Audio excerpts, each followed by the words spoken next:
Bonsoir à tous, désolé on n'a pas changé le nom de l'affichage. Chers spectateurs, chères spectatrices, bonsoir à vous. Vous êtes bien sur REC, dans votre émission REC On Air. REC, votre média de l'université Gustave Eiffel. Il est 19h13. C'est Nathan, votre présentateur. Désolé pour le retard, on a eu maintes soucis encore une fois. Ce ne serait pas un vrai REC On Air si on n'avait pas un peu de problème avant de débuter le live. Merci de nous retrouver en direct sur Twitch ce soir et puis en replay sur YouTube ou sur nos plateformes de podcast. Je vous souhaite de passer un très bon moment en compagnie de l'équipe de REC et de notre invité. Donc rapidement pour dire bonsoir à tout le monde. Bonsoir Epainette, AIC, Ryan et Mani. Bonsoir à toutes et à tous. Vous allez nous parler littérature apparemment. Comme d'habitude. Donc on aura l'occasion de voir ça un peu après. On a aussi pour REC Virginie. Bonsoir Virginie. Bonsoir, et je vais vous parler de cinéma aussi. Comme d'habitude. Oui. Parfait. Et l'invité bien sûr de ce soir, Ellie. Bonsoir Ellie. Bonsoir Nathan, bonsoir à tous. Tu es l'organisateur du Trophée des cartes. C'est ça. Qui a lieu samedi après-midi. Donc tu vas avoir plein de choses à nous dire, parler plein de détails sûrement de l'organisation. Avec plaisir. Très bien. Mais qu'est-ce que je veux dire ? J'aurai l'honneur de vous parler des actualités étudiantes. Normalement, j'essaye de trouver toutes celles qui auront lieu prochainement sur le campus. Et c'est déjà bien pour cette introduction. Programme chargé. J'espère que vous resterez jusqu'au bout pour en savoir plus. À la fin, c'est la chronique de Virginie. Donc essaye de les teaser pour qu'ils restent jusqu'au bout. D'accord, alors on va parler Parasite aujourd'hui. Parasite, oula. Ouf. J'ai peur, hein, te connaissant, j'ai peur. Non. Voilà, vous êtes bien sur REC, votre web TV étudiante. Voilà, il est nous sommes jeudi 2 avril, il est 19h15 et vous écoutez REC On Air. Donc on va passer au premier entretien avec notre invitée Ellie. Merci Ellie d'avoir accepté l'invitation déjà. Ouais, merci à vous. Je me souviens de l'année dernière où tu étais déjà également venu présenter le Trophée des cartes. Cette année on réitère parce que ça a plutôt bien marché en tout cas je trouve. Okay. On a publié sur YouTube l'enregistrement de la dernière fois si vous... Je l'ai regardé assidûment. Ok, ah bon, ça va, ça s'est bien passé ? Ouais. On n'a pas dit trop de bêtises ? Faut que je sois mieux moi. Oh, bah non. Non, que je sois un peu moins. J'étais un peu crispé l'année dernière, je pense. Ok. Donc, ouais. Non, moi j'ai trouvé que ça allait quand même. Hein. Ouais. Non, oui. Bah. S'il y a un problème, généralement c'est la faute de la régie, donc c'est pas grave. On salue au passage Gladys qui Quelle balle perdue. en régie. ultime. Alors, l'année dernière c'était pas Gladys, on peut pas lui en vouloir. Donc j'ai énoncé plusieurs fois le Trophée des cartes, mais bon. Si on ne connaît pas, on ne sait pas ce que c'est. Qu'est-ce que le Trophée des cartes en quelques mots ? Eh ben, je vais vous poser cette question-là pour savoir un peu si les chroniqueurs ici présents sont au courant ou non. Ok, ouais, c'est pas mal. Voilà. Je suis d'accord. Qui a avec une cette idée initiative. Pour nos défenses, ça ne fait qu'un an qu'on est sur le campus. Ok. Donc on n'a malheureusement pas été assez prévenus de ce qui se passait. On a découvert REC il y a vraiment, je crois, quelques mois. mouillé encore. Ouais. On est un petit Non, peu... Mais après, avant l'émission, tu as expliqué que le Trophée des cartes, c'était pour récompenser plusieurs tournois concernant plusieurs sports. Ouais. Donc, voilà. Et Painette, toi t'étais là l'année dernière, t'as pas d'excuses. Non, bon, je reprends à mon compte la fin de ce qu'a dit Mané. Ouais. Voilà. Ok. Et Pas Virginie, le début, mais juste la fin. Alors, on en a discuté aussi en début d'émission où je lui avais dit que je pensais que c'était un concours d'écriture parce que j'ai vu Alors, passer aussi. ça c'est le oui. printemps des cartes. Oui, j'ai confondu, il y a des cartes. Voilà. C'est sûr. Donc, je vais vous répondre. Donc, c'est un tournoi multisport sur le campus qui oppose 8 établissements. Voilà, sur la Cité des Cartes, donc pas forcément des établissements université Gustave Eiffel, mais des établissements présents sur le campus, voilà, sur 9 activités cette année. Ok, et qui seront Qui seront le foot, le hand, le basket, le volley, l'ultimate, le rugby, le tennis de table, le badminton et la natation qui est la nouveauté de cette année. Ok, t'as compté Aïssé ? Oui, Ok, il y en a bien 9. il y en a bien 9. Parfait. Ok, la natation cette année. Ouais. Très bien. Euh, Qu'est-ce que je voulais dire comment s'organise chaque épreuve? Voilà, est-ce que c'est un peu en autonomie ou il y a vraiment quelqu'un qui est là à chaque fois? Alors en fait, c'est avec 8 établissements, on a 9 tournois sportifs. Donc chaque établissement a en charge l'organisation d'un des tournois. Donc en fait, je délègue ça au BDS et à Est parce que c'est les bureaux des sports avec qui on travaille, associations sportives. Et du coup, c'est eux qui organisent chacun un tournoi de sport. Après, Ok. voilà, je chapeaute le haut, je distribue un peu plus de boulot chaque année, j'essaye. Après, il faut composer avec des étudiants, hein. Vous savez ce que c'est les associations étudiantes. Donc moi, c'est mon boulot, eux, ça reste du bénévolat si vous voulez, surtout un samedi. Donc, mais je compte sur eux pour ça et voilà. Ok, donc ce sera samedi dans 2 jours. Donc, c'est ça. Toute la journée? Toute la journée, ouais. Donc nous, enfin, moi pour moi, je démarre à 7h30. Eux démarrent les compétitions officiellement à 9h jusqu'à 18h. Voilà. Après, il y a la remise des prix, donc ici même sur la maison de l'étudiant à 18h30, qui récompense chaque tournoi et le grand vainqueur. C'est le moment.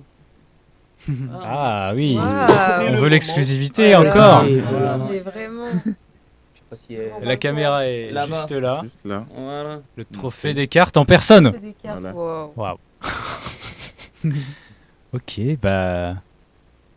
Hâte de gagner, j'ai envie de dire. Toi, t'es ENSG si je me trompe pas. EIVP. T'es EIVP.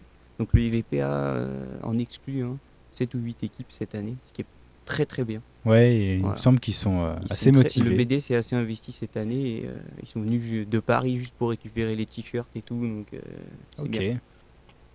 Donc on verra. Je suis en train d'essayer de retrouver mes notes. Donc vous parlez des BDS, mais est-ce Mhm. qu'il y a d'autres partenaires sur l'événement?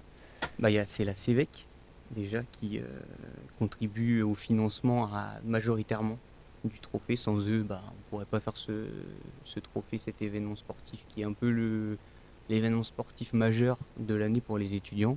Donc on les remercie au passage. Et après, sinon, c'est des prêts d'installations sportives ou de matériel sportif, de la mise à disposition entre les écoles, par exemple l'école des Ponts, qui nous met à disposition le stade. Voilà, c'est des échanges comme ça. C'est pas du numéraire, si tu veux, c'est des prêts, des échanges. Ok, on aura l'occasion de reparler un peu de la CEVEC juste après. Mais comment on peut participer au Trophée des cartes? Parce que on a envie d'y aller là, maintenant qu'on sait. Alors du coup, grâce à la CEVEC, c'est gratuit pour tous les étudiants, ce qui est quand même ce qui se fait pas dans toutes les universités et écoles. Généralement, quand on fait des tournois comme ça, on paye soit pour l'équipe, soit pour individuellement quoi. Nous, c'est gratuit grâce à la CEVEC, donc il y a juste à se rapprocher de son AS ou de son BDS d'établissement. Donc il y a 8 établissements comme je vous ai dit tout à l'heure. Et puis c'est tout, il s'inscrit dans des équipes, dans une limite de 2 équipes par sport, par entité. J'espère qu'on arrivera à me suivre pour une éthique sportive. Voilà. Puisqu'il y a des écoles qui ont que 3 étudiants, quand d'autres en ont des milliers. Donc voilà, pour qu'on garde une cohérence dans les résultats, etc. Donc c'est aussi simple que ça. On se rapproche de son AS, son BDS, on dit qu'on veut participer. Soit on vient avec une équipe et c'est bien, si on vient tout seul, on peut aussi. Et voilà. Ok, et donc bien sûr la question comment gagner? Et comment gagner? Non mais c'est une bonne question. En vrai, c'est une bonne question. Quelles parce sont les que- règles Voilà, de c'est une la bonne victoire? question. Il y a quand même plein de sports. Exactement. Donc il y a 2 choses qui sont importantes. La première, c'est le résultat, la performance sportive pure. Et après, il y a des bonus qui s'ajoutent sur le supporterisme et la mixité ou les équipes féminines. Voilà. Donc au cumul des résultats de la journée sur tous les sports, on décerne le grand vainqueur du trophée des cartes. Donc on peut gagner individuellement, par exemple au handball, mais ne pas gagner le trophée des cartes. Voilà. C'est le cumul des résultats qui va être fait avec les bonifications que je vous ai dit. Voilà. Ok, est-ce C'est un système qu'on a mis en place avec tous les bureaux des sports et AS depuis quelques années, qu'on peaufine chaque année parce qu'il y a toujours des trucs, des réglages à faire. Mais voilà. Ok, ça donne une formule, une équation compliquée ou... Non, c'est pas très compliqué. Ok. Bon, qu'est-ce qu'on peut gagner du coup si on réussit? Tu m'as montré le superbe trophée des cartes, mais est-ce qu'il y a d'autres choses à gagner? Il y a à gagner du coup. Déjà, il faut savoir que tous les participants ont un t-shirt. Ouais, offert. offert. C'est pas mal. Voilà, déjà, on a un t-shirt, généralement des petits goodies, que ce soit des gobelets, des stickers, des porte-clés, chaque année en fonction de ce qu'on fait. Et à gagner purement et simplement des coupes. Voilà, une coupe pour le vainqueur de chaque tournoi et la grande coupe du grand vainqueur Ok. Voilà. Et un t-shirt par couleur, par école. Voilà. Très symbolique, quoi. Bah, sportif quoi. Après, Ouais. c'est ce qu'on aime aussi. Hein. C'est ce que les étudiants aiment quand on finit une course, quand on finit premier, on a envie d'avoir sa petite coupe, sa petite récompense, C'est clair. la mettre dans son armoire à trophées fièrement. Oui, attends. Et puis c'est dans le nom. Oui, trophée des cartes. Effectivement. Mais les écoles aiment bien mettre dans leur vitrine. Oui. Voilà, Qui sont lauréates. c'est ouais. ça. Donc j'avais un petit jeu de mots assez technique à faire. Cette année, bon, les années précédentes, c'est l'ENSG qui a gagné. Cette année, l'ENSG ne pourra pas gagner. Je sais pourquoi. Ce qui s'appelle Géodata. Parce qu'ils ont changé de nom, voilà. Est-ce qu'il va y avoir vraiment de la concurrence cette année? Est-ce que tout le monde est... Ouais. Il va y avoir de la concurrence cette année plus que les 2 dernières années en tout cas. Ouais. Ça va être à eux de. Ils ont mobilisé les troupes. Hein. Et encore une fois, il y a eu une très belle passation de bureau, donc je peux pas en dire plus. Voilà. Je peux pas spoiler encore une fois les résultats ou quoi que ce soit. Je sais qu'ils ont pas mal d'équipes engagées, mais il n'y a pas que. Mm. Il y a 2 autres écoles qui ont beaucoup d'équipes engagées, donc ça va se jouer sur les résultats et sur s'ils ont fait participer, s'ils ont mobilisé aussi leur féminine quoi, sur les équipes, donc pour avoir des bonifications là-dessus. Ouais, ok. Voilà. Et le supporterisme, ça tombe bien. Est-ce qu'on peut venir voir l'événement? Comment on fait? Tout à C'est fait. libre accès, Ouais, c'est ça? ouais, complètement, c'est libre accès. Généralement, on fait des petites animations autour, donc ça permet à tous de participer. On a 3h30 de tournoi le matin et pareil l'après-midi, donc selon le nombre d'équipes, ça finit souvent un peu plus tôt.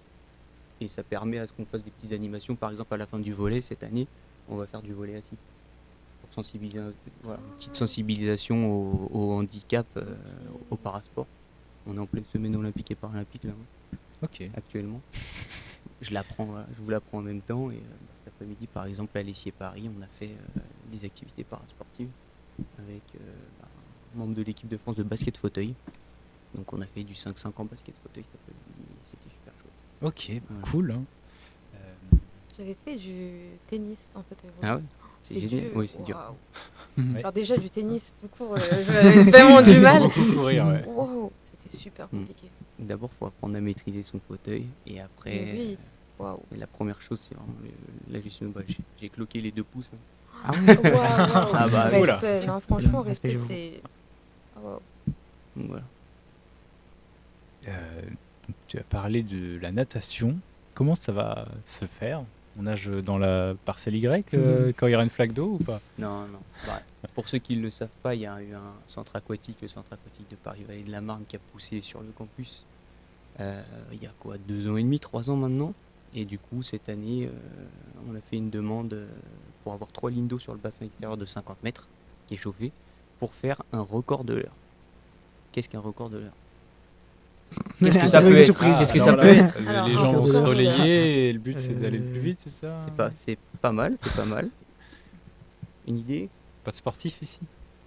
Les gens ils nagent pendant 1 heure et celui qui nage le plus longtemps, enfin la plus longue distance. Voilà. Ah, ok, voilà. oui, c'est sur Bingo. la distance. Voilà. Donc en 1 heure, c'est faire couvrir la plus grande distance en 1 heure en relais, donc entre 3 à 6 nageurs. Voilà, 3 à 6 nageurs, donc c'est lancé et pendant 1 heure, ils nagent non-stop. Ouais, bon, ça dépend si c'est des nageurs ou pas. C'est hein. vrai. Oui. Oui. Si c'est des nageurs, 1 heure, ils sont à se relayer, c'est pas non plus. Mais plus ils sont nombreux, plus ils vont pouvoir nager vite, puisqu'ils vont se relayer souvent. Moins ils sont nombreux, plus ils vont nager longtemps et plus ça sera dur. Donc encore une fois, faut mobiliser des troupes, tu vois, ça fait partie du jeu pour aller gagner les tournois. Quoi. Donc ça veut dire qu'il y a un arbitre qui va compter le nombre de fois qu'on... Plusieurs. Ah ouais, plusieurs. Ils ont 3 lignes d'eau parce que on peut pas non plus prendre toutes les lignes d'eau à cette période de l'année. Oh. C'est déjà bien. Et effectivement, c'est un règlement à part entière cette année, la natation, où effectivement on va avoir des compteurs et des chronométreurs. Ok. Voilà. Bon, la natation a pris la place d'un autre sport, plutôt d'un e-sport. Ouais. L'année dernière, il y avait une compétition. Dans la compétition, C'est ça. tout autour de l'e-sport, il y avait plusieurs jeux vidéo. Ouais. Qu'est-ce qui a changé cette année? Pourquoi on l'a pas? Pourquoi on n'a pas reconduit l'e-sport, hein? Alors on l'a essayé l'année dernière. Pour être franc avec vous, Quand on suit la feuille de route ministérielle, que ce soit les sports, mais surtout l'enseignement supérieur, on est dans une grande lutte contre la sédentarité, nous, surtout auprès des étudiants. Et le e-sport, c'est pas réellement ce qu'on recherche, nous, en tout cas dans notre service. Donc c'est quelque chose qui, d'un commun accord, on n'a pas décidé de reconduire. Au-delà du fait que économiquement, hein, c'est très très lourd. Donc pour le trophée, ça prenait une grosse place et avec les coupures budgétaires, je ne vais pas passer les détails politiques, voilà, c'est compliqué. Donc on a décidé de ne pas reconduire ça, mais on a maintenu dans nos activités le e-sport. Donc il y a toujours ça et on peut toujours proposer un événement de e-sport dans l'année, mais qui sera à part du trophée des cartes. Voilà. Mais c'est un choix commun hein, avec les BDS et AS. Encore une fois, je ne suis pas seul décisionnaire, mais voilà. C'est très, on est très axé santé maintenant. Surtout l'université nous le demande et on fait des stands avec le service santé, on fait énormément de choses pour que les étudiants se bougent, qu'ils aient une activité physique régulière. C'était aussi le sujet de la conférence de ce midi dans le cadre de la SOP, la semaine olympique. Et le e-sport, malheureusement, bien que ça soit populaire, et il y a énormément d'arguments qui sont bons en faveur du e-sport, mais pas pour le trophée en tout cas. Ok, donc l'idée ce serait plutôt d'organiser ça avec des clubs et je sais qu'il y a une asso ici qui est plus autour des jeux vidéo. Peut-être faire un e-trophée des cartes. Exactement, on peut. C'est quelque chose qu'on peut faire. Il faudra que ça soit organisé par une asso étudiante. Ok. Si tu veux. Je sais que les filles en ont une par exemple. Okay. On a un vacataire sport nous qui s'occupe de ça, qui a des connaissances, qui est capable de mener à bien un projet comme ça. Mais ça sera indépendant du trophée des cartes. Ok, donc appel aux associations de geeks et de jeux vidéo. Nous, on peut aider, bien sûr. Hein. On est là pour aider aussi, hein, si ils ont besoin d'aide. Ouais. Et puis, je suppose que, comme on parle de financement, que ça coûte cher, donc, tu l'as dit, c'est financé par la CEVEC. Combien ça coûte, du coup, cet événement à la CEVEC ? Alors, cette année, on est à environ 13 000 €, je crois. Ok. Ça coûte, la CEVEC a participé à 10 000 €. Donc la CEVEC, pour expliquer à peu près à tout le monde, c'est la contribution que chacun paye au début de l'année, d'à peu près une centaine d'euros, pour financer justement les événements de vie étudiante et les associations étudiantes comme REC. C'est pour ça que vous voyez le petit logo de temps en temps financé par la CEVEC. Le matériel, par exemple, est financé par la CEVEC. Qu'est-ce que je voulais dire, moi, du coup donc oui, si vous êtes une asso étudiante, il y a des moyens de financer un événement qui est fédérateur. Donc vu que le service des sports laisse la partie e-sport, je pense qu'il y a quelque chose à lancer. C'est ça. Merci déjà pour toutes ces questions quand plaisir, même, on a pas mal échangé. Ouais. On va pouvoir reparler juste après un peu lors du second entretien d'autres détails comme le SUAPS, qu'est-ce que le SUAPS, qu'est-ce que d'autres choses que tu organises. Et on va passer à la méga chronique, j'ai envie de l'appeler aujourd'hui. La méga chronique parce qu'au début c'était Pinette. Ensuite AIC s'est greffé.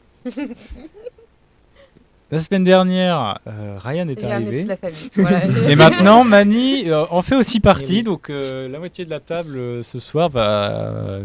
Bon, je vous laisse présenter votre chronique Écoute. qui vous êtes organisée en conséquence. Et, Voilà. Alors, je vais la présenter, mais j'ai l'impression que tu la présentes toujours mieux que moi. Non, dis pas ça. Dis pas ça. Mais oui, comme à notre habitude. Tu es tout aussi excellente que moi. Arrête, non, non, non. il n'a pas dit qu'il était bon. Il est humble, c'est ça, il est humble. Oui. Mais oui, comme à notre habitude, on va vous parler d'expressions, on va tenter de les traduire à notre manière et bien sûr de vous en transmettre toute la métaphore si possible. Donc je vais commencer par une expression que j'ai vue dans les actualités. Alors, près d'un mois après le début de la guerre en Iran, ce 25 mars, un débat a eu lieu au Sénat sur la situation du Moyen-Orient. Le président du groupe Les Indépendants, Claude Maluret, se montre très critique sur les diverses décisions du président des États-Unis, Donald Trump.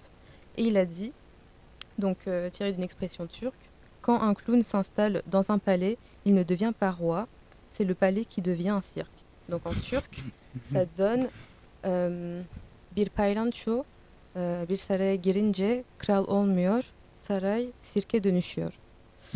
Donc, j'ai pas d'exemple Je- littéraire. Ouais, mais c'est drôle. J'aime bien Ouais. la métaphore. en La tout cas. métaphore. Voilà. En tout cas, elle colle très bien à ce Ouais. qui se passe. Très bien dans ma vie. amené. C'est drôle, c'est mon frère, il me l'a envoyé, il a vu ça, il a dit ah, faut que je te renvoie. Je fais bah ça tombe bien, c'est super. Je l'ai entendu hier, c'est marrant. Ouais, ouais. Sur RMC, il parlait de la succession à la présidence de l'Olympique de Marseille. Rien à voir. Ah oui, d'accord. Bon, bah, comme quoi. Ça, c'est génial. Je sais pas si en français il y a un truc similaire. Non, ça me dit rien. Malheureusement. Il doit en avoir, je pense. Le français est une langue très très riche. C'est Oui. nous qui ne savons Alors, pas. c'est pas Puis ça impossible, dépend des endroits dans le monde aussi, on n'a pas Voilà. les mêmes expressions. C'est ça. c'est clair. Mm. Malheureusement, je manque de travail en amont pour vous servir ce... Non, mais t'as une bonne Ouais. excuse, on en reparlera après de ce qui a été enregistré cet après-midi. Et oui. Oui. Ensuite, seconde expression, en turc, on dit dilimde tüy bitti, qui veut dire je n'ai plus un poil sur la langue, pour dire j'ai trop parlé, je t'ai trop raisonné, etc. J'ai plus un poil sur la langue. Alors qu'en français, on a ah, mais t'as un cheveu sur la langue quand tu parles, quand tes langues, etc. Bah, qui n'a rien à voir. Alors, la même image de la langue avec un poil, mais qui n'a rien à voir Ok. dans les deux langues. Je trouvais ça intéressant. Et puis, on a aussi Can çıkmayınca huy çıkmaz, qui veut dire alors, tant qu'on ne meurt pas, notre caractère. J'ai du mal à traduire ça. Mais en gros, tant que la personne ne meurt pas, le caractère non plus. En Ok. français, on aura le naturel revient toujours au galop. Cette, Oui, cette chasser le métaphore. naturel, on revient au galop. Voilà, chercher le naturel. Chasser ouais, le c'est ça, naturel, exactement, on revient au c'est ça dans le détail. Chasser quoi. Chasser, ouais, oui. chasser le naturel, on revient au galop. C'est vrai. Voilà. Ouais. Trompé. Et on a aussi Can boğazdan gelir, qui veut dire la santé vient de la gorge. Ça se dit très couramment. Alors, C'est vrai qu'en français, dit comme ça ne se dirait pas.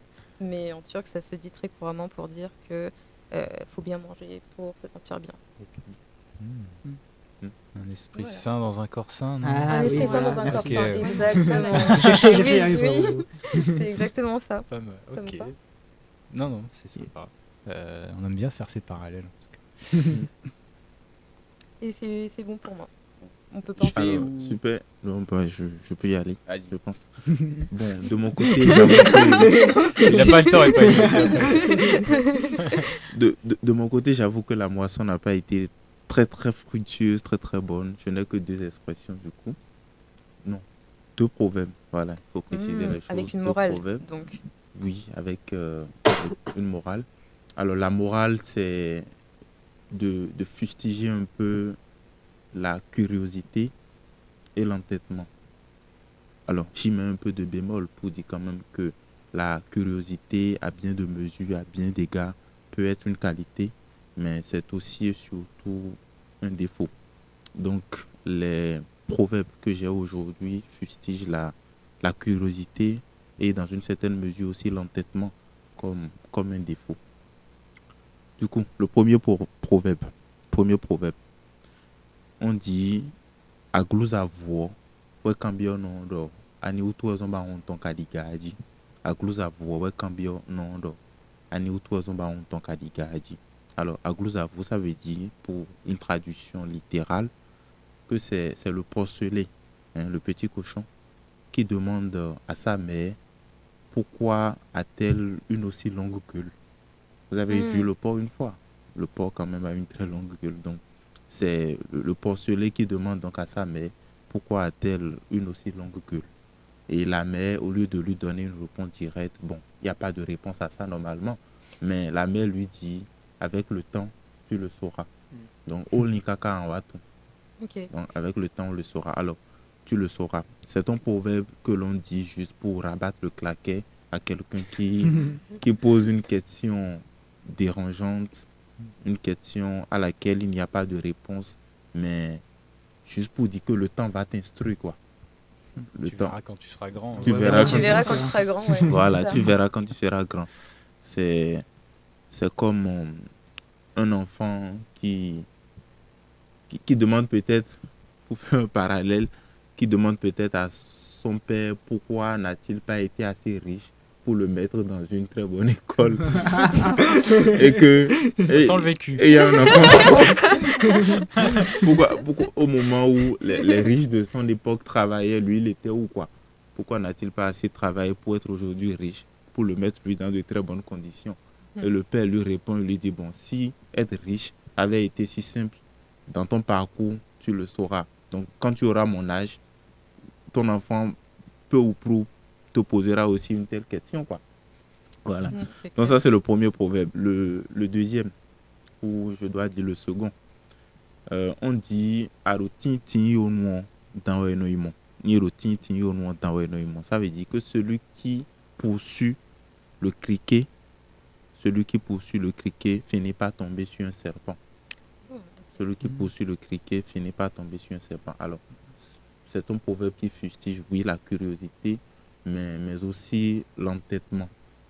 C'est comme on dit, lorsque tu es trop curieux, tu risques de tomber sur quelque chose qui ne va pas te plaire. L'exemple que j'ai trouvé qui est du coup un peu misogyne, très misogyne, c'est l'exemple des femmes qui aiment fouiller dans le téléphone de leur mari. C'était la boîte de Pandore, en tout cas. La boîte de Pandore. Voilà, on peut donner l'exemple également du mythe de Pandore. Le mythe de Pandore où, voilà, bon, on connaît ce mythe-là, hein, où Dieu voulant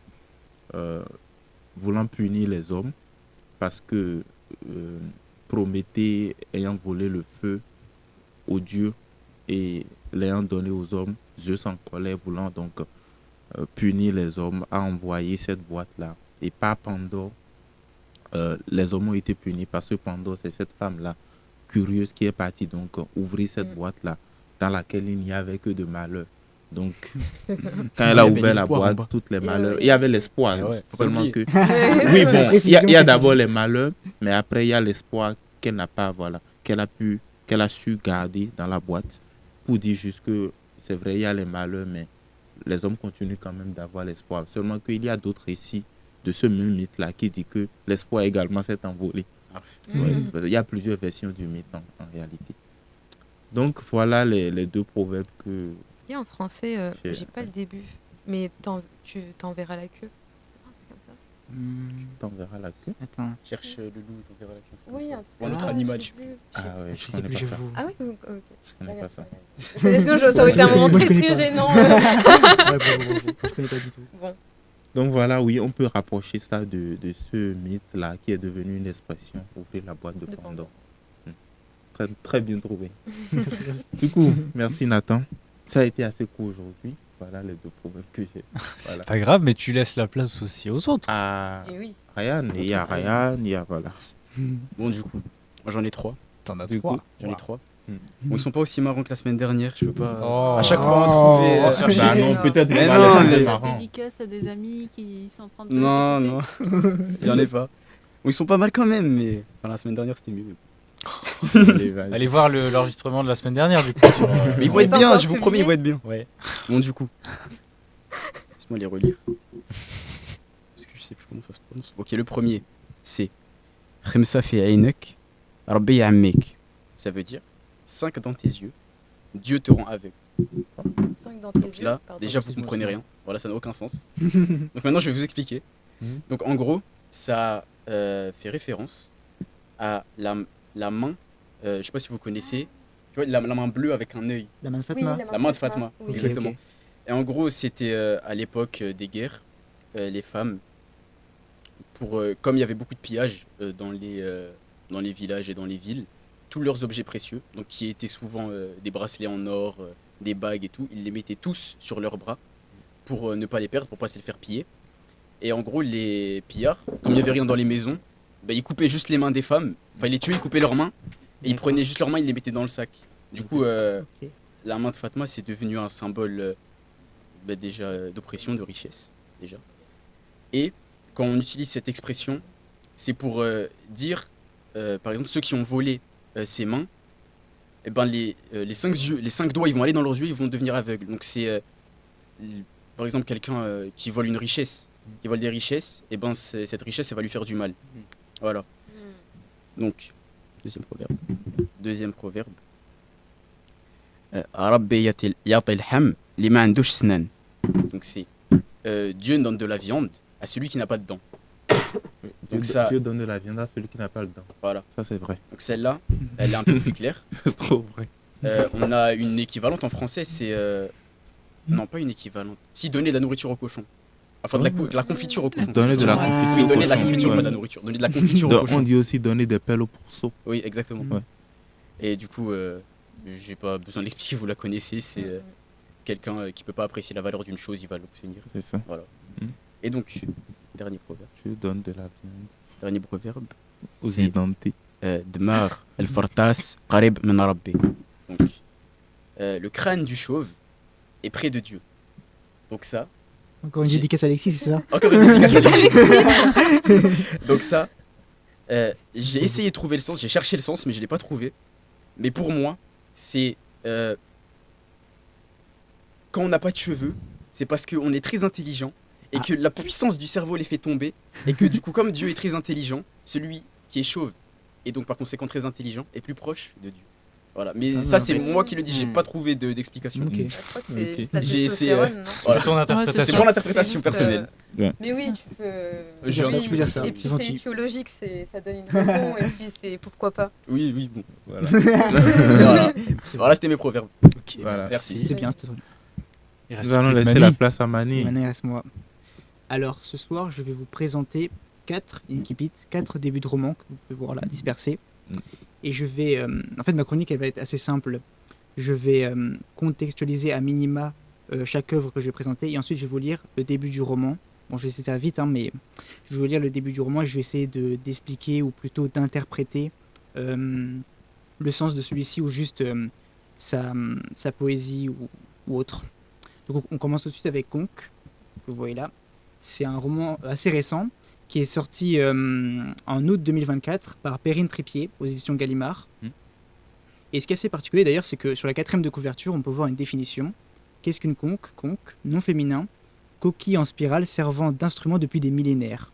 Coquillage, berceau et tombeau où se niche caché le grain de sable. Alors je ne sais pas de quel dictionnaire c'est tiré, mais j'ai l'impression que c'est l'autrice elle-même qui fait une sorte de définition poétique. Passons. Et de quoi ça parle ce livre? Ça parle de Marthe Abbé, c'est une historienne de renom, et elle est engagée par le souverain politique de son territoire, qui se nomme simplement l'empereur. Et il lui demande d'aller faire des fouilles archéologiques, parce qu'on a trouvé des ossements de Morgonde, qui est un peuple guerrier maritime. Et il lui dit, en gros, que dans ses recherches, elle va devoir prouver que les Morgondes, ces nobles guerriers maritimes, ont un lien et que ce sont les ancêtres de l'empereur lui-même, vous voyez. Là, on peut faire un parallèle, si vous voulez, très rapidement, avec, par exemple, je crois de mémoire, Virgile, qui a écrit l'Énéide, parce que c'était une commande d'Auguste, qui lui disait « Je veux que tu fasses croire au peuple que je suis le descendant de Énée, ce valeureux guerrier. » Passons. Donc, je vais vous lire ça tout de suite. Hop. S'adore comme une gemme enfuie, dont l'eau sourde est pailletée d'ombre. Dans le brouillard vert de ses profondeurs, elle fait miroiter des rivages boréals. Tant que ça dort, ça ne peut pas faire de mal. Tant que ça dort, ça ne mord pas. Cristallisé dans une émeraude, le vieux monde se tait. Alors, moi je trouve personnellement que cet incipit il est vraiment magnifique. Franchement, tant que ça dort, ça ne peut pas faire de mal. Ah, c'est Voilà. Je me rappelle, j'étais à la maison de la presse là, dans ma ville, et j'ai vu ça, je me suis dit, vas-y, je l'achète, c'est bon, c'est trop bien. Et en fait, au début, je n'avais pas vraiment compris de quoi ça parlait, mais avec le résumé, vous pouvez peut-être deviner. En fait, quand on dit ça dort, on parle de l'histoire. L'histoire, quand elle dort, elle ne mord pas. Mais quand l'histoire, elle est là, eh bien en fait, le vieux monde ne va plus se taire, il va parler en gros. Et dans ce livre, il y a tout un enjeu en fait sur le fait que c'est pas vraiment un spoil majeur, mais en fait, on comprend que les Morgondes ne sont pas les ancêtres de l'empereur et du peuple, et que donc il va y avoir tout un conflit entre la politique et l'histoire. Par ailleurs, ça fait une très bonne transition puisque le second livre dont je vais parler, le deuxième livre, je veux dire, dont je vais parler, c'est Le Pays du passé de Gosbodinov. Il est tout aussi récent, il a été publié en 2021, toujours aux éditions Gallimard. Et là, si vous voulez, c'est assez différent parce qu'en fait, ça parle d'un... C'est dans un monde... Enfin, c'est dans notre monde, mais de manière fictionnelle. Et ça parle d'un savant qui se nomme Gostin et qui, pour soigner les personnes qui souffrent de Alzheimer, fait une sorte de gigantesque reconstitution historique pour que la personne commence à se souvenir à partir des éléments du passé dans lequel elle a grandi. Sauf que le problème, c'est qu'il y a des gens, ils sont tellement nostalgiques ou simplement curieux que en fait, ils vont financer Gostin afin que celui-ci soit suffisamment riche pour faire des projets où en gros on fait des reconstitutions médiévales pour ceux qui sont passionnés du Moyen-Âge. Et donc ça fait une sorte de parc géant, et c'est pour ça que ça s'appelle le pays du passé. Et en fait, même au fur et à mesure du livre, ça va même s'implanter dans toute l'Europe, et dans toute l'Europe, il y aura partout, à chaque pays, des années qui lui seront attribuées en fonction de la population vieillissante qui a Alzheimer. C'est un peu compliqué, mais voilà, en gros, c'est ça le truc. Et ce qui est très drôle, c'est que l'Incipit, il est plutôt ironique, dans le sens où il explique du coup que le temps n'existe pas. À un moment donné, on entreprend de calculer quand le temps a commencé, quand exactement la Terre a été créée. L'archevêque irlandais Usher, qui vécut au milieu du XVIIe siècle, évalua non seulement l'année concrète, mais aussi la date de début, 22 octobre 4004 avant Jésus-Christ. Ça tombait un samedi, bien entendu. Selon certains, Usher indique même l'heure exacte, vers 6 heures de l'après-midi. Un samedi après-midi, j'y crois sans réserve. À quel autre moment de la semaine un créateur qui s'ennuie entreprendrait-il de bâtir un monde et de se chercher de la compagnie ? Usher aurait consacré sa vie entière à cette entreprise. Son œuvre compte 2000 pages rédigées en latin. Je doute que ceux qui ont fait l'effort de la lire entièrement soient nombreux. Mais elle acquis une extraordinaire popularité, peut-être pas tant l'œuvre elle-même que la découverte. Wow. Donc là, en fait, Pas c'est un le peu une sorte de début ironique où en gros Ouais, on c'est dit, ça. en fait, Gosbunov après va développer un peu ce côté philosophique entre guillemets, où en fait on peut dire que le temps n'existe pas vraiment, ou l'histoire n'existe pas vraiment, parce qu'à chaque fois qu'il y a des événements historiques, il y a plusieurs historiens qui vont étudier cette période, et ils auront tous leur jugement subjectif, etc., etc. Et donc ça fait que ça modifie, et c'est comme du coup comme dans Conque, c'est l'histoire modifiée par la politique, etc. Et il y a même, alors je me permets de citer aussi, d'évoquer aussi, il y a une théorie complotiste, je ne sais pas si vous la connaissez, qui dit qu'en fait il y a un roi qui a, je ne sais même plus pourquoi il dit ça, mais il y a un roi qui aurait inventé, qui aurait rajouté des siècles dans l'histoire qui n'existent pas aujourd'hui. Est-ce que vous connaissez cette théorie ou pas? Non. Oui, pas du tout. C'est- Ah, oui, Ah ça tu connais? Ouais, je connaissais ça. Ouais. Bah, voilà, ça m'a fait penser à ça du coup, cette possibilité. C'est de là Ouais, que c'est est drôle. venu quelqu'un qui dit, mais en vrai, dans le même sillage, que l'histoire n'a pas besoin d'avocat. Parce qu'il y a des gens qui font des théories sur l'histoire que telle chose se serait passée de telle autre manière. Et il y a un écrivain qui a écrit quelque chose comme ça, où sa conclusion c'était juste de dire que l'histoire n'a pas besoin d'avocat, mais il s'agirait de dire les choses telles qu'elles se sont passées réellement. Et c'est ça qui manque aujourd'hui en fait. Ouais. Alors je suis complètement d'accord, tu ne sais pas à quel point, et tu verras que j'ai un bon exemple après pour ça. Ok. Mais Alors de toute maintenant- façon, oui, l'histoire elle a toujours été écrite par les vainqueurs. Hein. Ah bah Donc, oui, ils c'est ça, racontent comme ils Exactement. veulent. Et C'est ça, ils vraiment, donnent ouais. leur vision de la chose à l'histoire, c'est tout. Ça a c'est clair. toujours été comme ça. C'est vrai, c'est vrai. Alors, mon troisième livre, c'est L'Astragale d'Albertine Sarrazin. Je ne sais pas si vous connaissez, c'est un livre pas très connu. Et en fait, alors, bon, j'ai besoin de contextualiser un peu ce qui se passe avant la publication de ce roman. Albertine Sarrazin, c'était, je le fais grossièrement, c'était une femme qui a grandi dans la pauvreté. Et un jour, quand elle avait à peu près 16 ans, elle a commis un braquage avec une amie. Et son amie avait une arme. Et dans la panique, elle a tiré sur la vendeuse et ça l'a blessée à l'épaule. Sauf que le problème, c'est que ces deux filles, elles avaient 16 ans. La fille qui a tiré n'est pas allée en prison.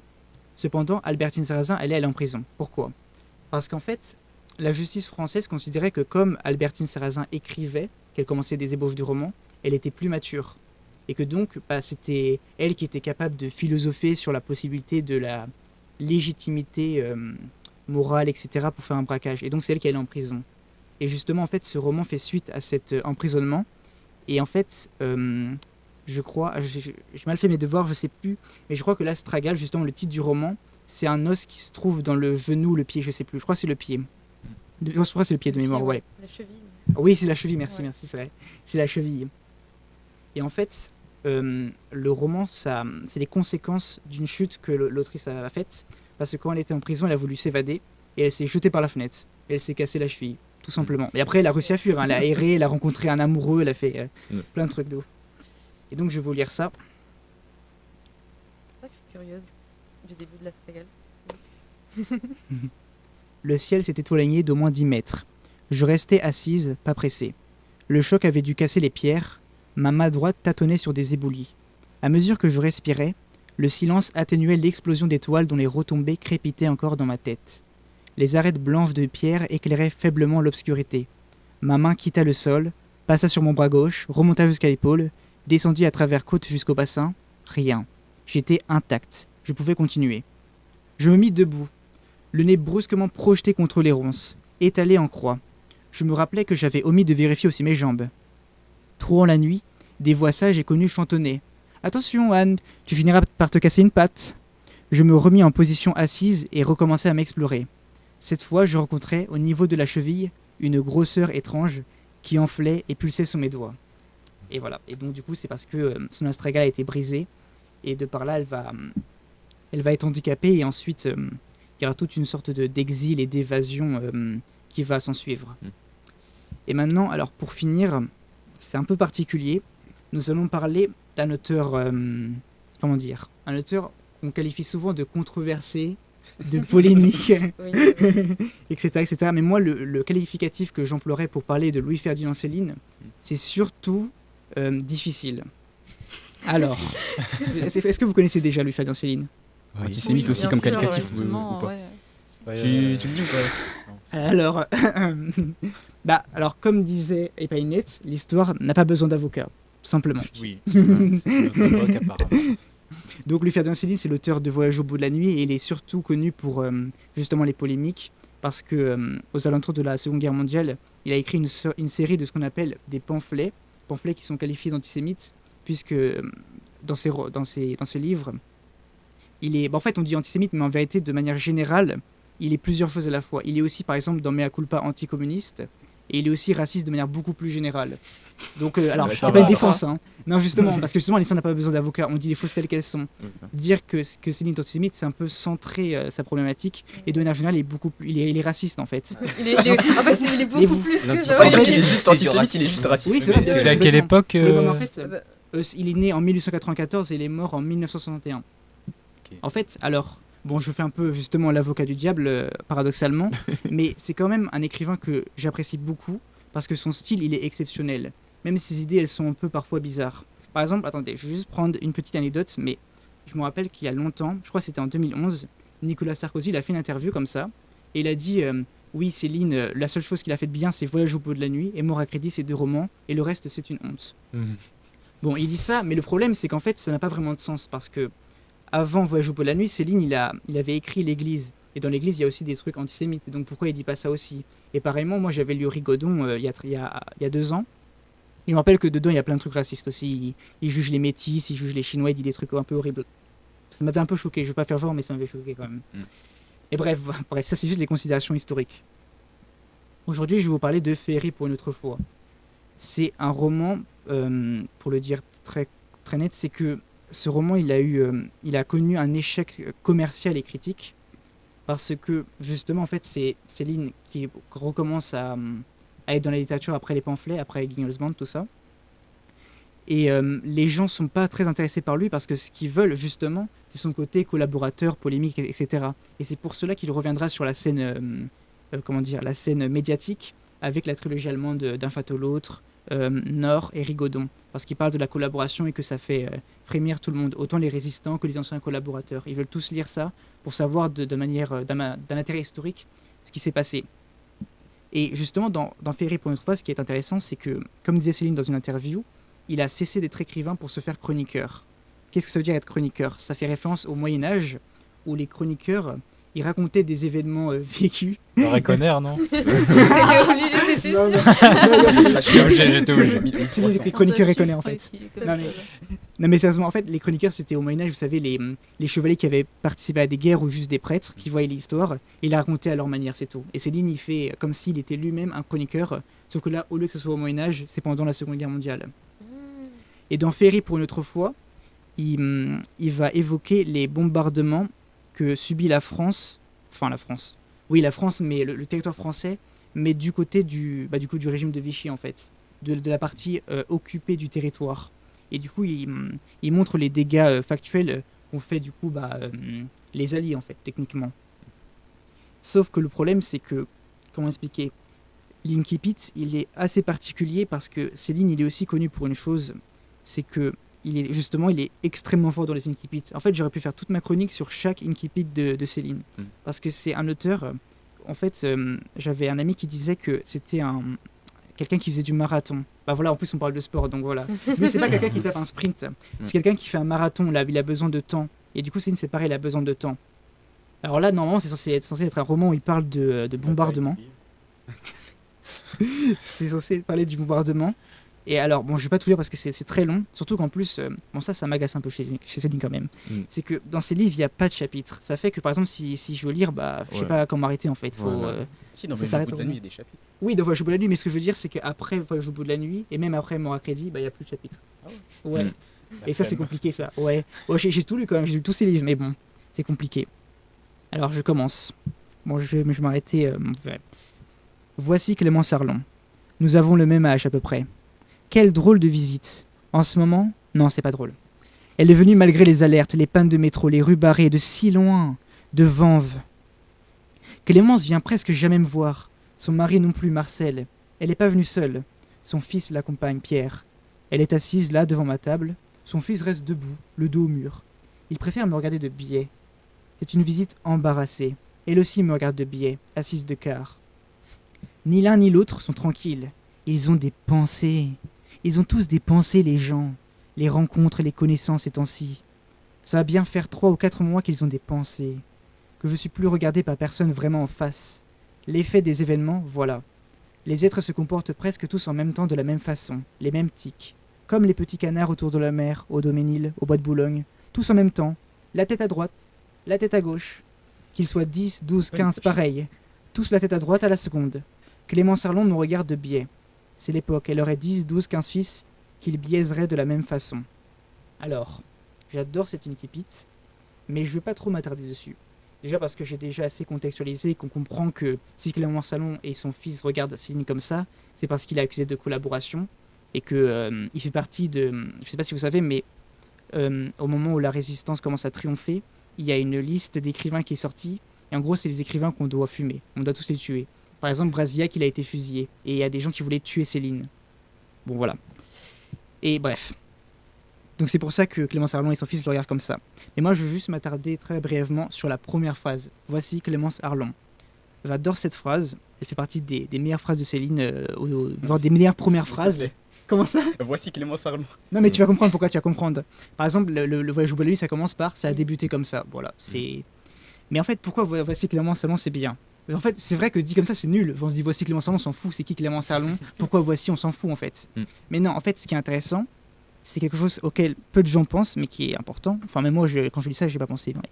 Mais en réfléchissant, en fait, on se dit, ah, c'est pas mal. Voici Clémence Arlon, c'est une phrase nominale. Elle n'a pas de verbe. Voilà. Et ça fait 3 mots. Et en fait, c'est parfait, je trouve, parce que du coup, ça fait que ça devient extrêmement rapidement, en fait. Et ça, j'adore ça. Voici Clémence Arlon. Si on sait même pas c'est qui, du coup, on continue et après on continue en fait. Et ça, vraiment, faut comprendre que selon moi, c'est tout l'effet que Céline recherche dans ses livres. Céline, il utilise énormément ce qu'il appelait les 3 petits points, qu'on connaît tous en fait. Sauf que normalement, les 3 petits points, c'est quand on veut suggérer quelque chose. On dit ah bah il n'y a pas de jeu Reconnaît ce soir 3 petits points. Et voilà, tu vois, ça fait une suggestion. Sans viser là. Non, mais j'ai pas de viser, c'est juste le premier exemple qui m'est venu à l'esprit, tu vois. Ouais, bizarrement. Et en fait, mais sauf que lui, il n'utilise pas les 3 petits points pour ça. Il utilise les 3 petits points pour faire ce qu'il appelait le métro émotif. Le métro émotif, c'est dire que en fait, c'est pour détruire la phrase. La phrase ne se termine jamais, et en gros, elle reste toujours en suspension, comme les points de suspension. Vous voyez ? Et justement, en fait, je suis désolé, je suis obligé de dire ça, mais comme j'ai contextualisé le fait que Céline était accusée de collaboration, etc., et ben pour se dédouaner, à la fin de la Seconde Guerre mondiale, il aimait beaucoup prétendre qu'il n'avait pas d'idée, qu'en gros, c'était juste de l'art, et que donc, j'aime pas les idées, j'aime pas les phrases, et du coup, je fais des phrases en 3 points de suspension. Bon, voilà, c'est un peu grossier, mais c'est un peu comme ça qu'on peut l'interpréter. Et donc, voilà. Voici comment je finis ma chronique. Voici Clémence Arlon. Ok, Très bien. Super. bah, merci beaucoup. Merci beaucoup. Vous quatre, vous êtes coordonnés. Merci Mani d'avoir rejoint l'équipe. Parce que Merci. tu as été souvent là derrière la caméra. J'étais dans l'ombre, je regardais comme ça. Voilà, c'était très intéressant. Belle première apparition, j'ai envie Franchement. de dire. Merci. Tu as du merci. potentiel. Totalement, regarde. Je pense que tu peux parler une heure à toi Parler tout seul. Ouais. franchement, Donc c'est la fin du point littéraire, j'ai on va été dire. de impressionné. Merci beaucoup. On va faire une pause et juste après on repartira sur les échanges avec Ellie pour le SWAP, c'est le trophée des cartes. On parlera des actualités étudiantes, il y aura 2 autres chroniques. Juste avant de faire la pause, on va s'excuser pour le souci technique que vous avez eu au tout début pour le son. On a eu, on vous l'avez pas entendu et personne l'entendait, même moi je l'entendais pas en fait dans le cast, donc merci pour les messages qui ont fusé dans le chat. En fait, en quelques minutes, on a pu régler le problème qui n'était pas si simple que ça. Donc encore désolé et on vous demande quand même dans le chat d'être plus bienveillant sur vos messages. En tout cas, Voilà. merci pour les statistiques en tout cas. Envoyez beaucoup de messages au début d'un live, ça nous aide beaucoup. Donc on se retrouve juste après la pause. Merci. On se retrouve juste après. Voilà, on fait quelques minutes de pause. Il y a d'autres intervenants qui arrivent et à tout de suite. Merci. Nous sommes de retour. Nous sommes de retour après quelques minutes de pause. Et Painette vous dit au revoir. Et à sa place, nous a rejoint une. Vous commencez à la connaître si vous êtes fidèle de Reconner, Manon, qui va nous parler, nous présenter sa chronique. Et je ne sais pas de quoi tu vas nous parler, donc je peux pas. Je lancer. l'ai pas dit. D'insectes. D'insectes, Ouais, ok. voilà. C'est très vague. On Ouais. n'en dit pas plus. Ça intéressera sûrement les auditeurs. On va parler des actualités étudiantes qui se passent sur le campus de l'université. Comme chaque émission, j'essaye de vous résumer un peu tout ce qui se passe, ce que font les associations ou les services de l'université sur le campus. Donc pour commencer, déjà chronologiquement, demain soir, il y a la remise des prix de la Game Jam. C'est un événement qui a eu lieu, il me semble, la semaine dernière. C'est un événement organisé par l'association étudiante 803Z, une sorte de bureau des arts de l'université, et qui a, sur tout un week-end, en fait, des développeurs improvisés font un jeu vidéo. Et donc la remise des prix va permettre de savoir qui a fait le meilleur jeu vidéo en un week-end. Ce sera demain soir, du coup, 18h30, à l'auditorium Cécile Poisson, qui est en dessous de la BU. Voilà, on vous invite à suivre cette remise des prix. Qu'est-ce qu'il y a d'autre comme événement? Bien sûr, samedi après-midi, on en a parlé, il y aura le trophée des cartes. Donc, pour avoir un peu le planning de l'événement, je suppose que vous avez un compte Instagram. C'est ça. Voilà, on a repartagé avec Rec, c'est un peu tout ce qui se passe. Donc, n'hésitez pas à aller voir un peu le planning Ouais, le de planning, l'événement, des Trophée des cartes sports. 2026 sur Instagram. Voilà, pour voir un peu où ça se situera également. On reparlera encore un petit peu après. Le mercredi, 8 avril, donc la semaine prochaine, Dice FL, association jeux de société, jeux vidéo et jeux de rôle, organise son premier événement autour des jeux de rôle. Et pas des jeux de rôle, des jeux de plus loin rôle. On fait souvent la confusion, c'est pour ça. Et donc c'est en collaboration avec et pas la même collaboration que toi avec la mission agriculture. Donc en fait l'idée va être de faire une initiation au jeu de rôle, de peindre des petites figurines qui serviront peut-être lors de prochaines séances et ensuite d'avoir la projection du film Donjons et Dragons. Donc l'inscription est obligatoire mais c'est gratuit à la maison de l'étudiant juste à côté d'ici. En parlant d'autres événements qui auront lieu à la maison de l'étudiant, le 9 avril, un apéro interassociatif avec l'association Dilkessi qui, en fait, le B2FL organise tous les 2 semaines généralement un apéro en collaboration avec une autre association étudiante. Cette année, la semaine prochaine, c'est l'association Dilkessi qu'on avait déjà pu recevoir à Reconner l'année dernière. Donc dans 3 semaines sera le B2 SHS. N'hésitez pas à aller voir sur Instagram si vous voulez en savoir plus. Instagram du BDEFL. Bon, qu'est-ce qui se passe? Il y a un autre événement qui se passe la semaine demain soir. Je commence à être fatigué, tout le mélange, désolé. Demain soir, vous avez un autre choix en fait. Je vais pas tout dire. Puisqu'à la maison de l'étudiant, il se passe beaucoup de choses. Et il y a une projection faite par l'association Cinéco et l'association Mosaïque Film. Une projection de courts-métrages créés par des étudiants, pour certains même de l'université. Et donc demain à 18h30 également, il y aura projection de 5 courts-métrages. Donc je vous en dis pas plus. Il y a toutes les descriptions de tous les courts-métrages sur l'Instagram de Cinéco.